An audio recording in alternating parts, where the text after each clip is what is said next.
రాష్ట్రంలో అంటే ఉమ్మడి రాష్ట్రం 1956 నుంచి 2014 వరకు దాదాపు 57 సంవత్సరాలు మొత్తం ఉమ్మడి రాష్ట్రంలో అప్పు తర్వాత విడిపోయిన తర్వాత 72,658 కోట్లు.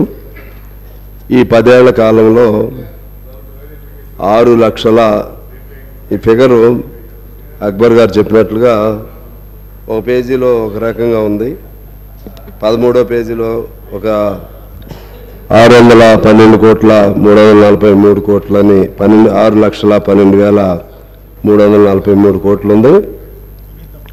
చివరి పేజీలో 6,71,757 కోట్లుగా ఉంది.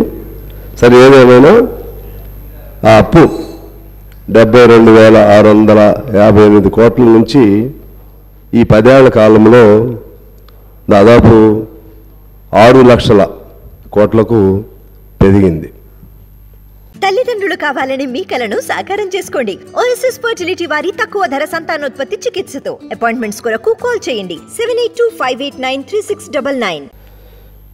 ఈ అంశానికి సంబంధించి వైట్ పేపర్ రిలీజ్ చేయడానికి సంబంధించి అక్బర్ గారు ఇంకొంతమంది సరే వారి వారి అభిప్రాయాలు చెప్పారు.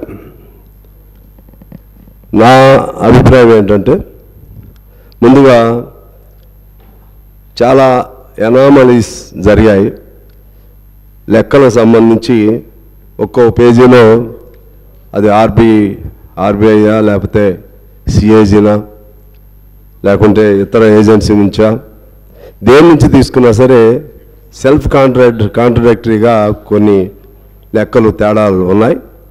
భవిష్యత్తులో ఇటువంటి ఇంపార్టెంట్ వైట్ పేపర్ని ఈ ఆగస్టు సభ ముందు పెట్టేటప్పుడు మరిన్ని జాగ్రత్తలు తీసుకోవాల్సిన అవసరం ఉంది. అధికారులు కూడా సరే మనం ఎంత దాన్ని సెల్ఫ్ సపోర్టివ్గా చెప్పుకున్నప్పుడు కూడా ఇటువంటి తప్పులు చేయటం వల్ల దాని ఇంపార్టెన్స్ ఈ శ్వేతపత్రం ప్రవేశపెట్టిన దాని వెనుకున్నటువంటి గొప్ప ప్రాముఖ్యతను కోల్పోయే ప్రమాదం ఉంటుంది.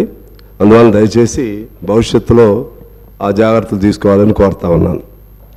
రెండో అభిప్రాయం ఏంటంటే, ఇక్కడ ఈ శ్వేతపత్రం ప్రవేశపెట్టడం వలన మన రాష్ట్ర గౌరవం దెబ్బతింటుందని, రాష్ట్రంలో ఉన్నటువంటి లోపాలు లేకపోతే ఆర్థిక బలహీనతలు బయటకు వస్తాయని, తద్వారా దేశంలో ఇతర రాష్ట్రాల ముందు పలచనవుతామని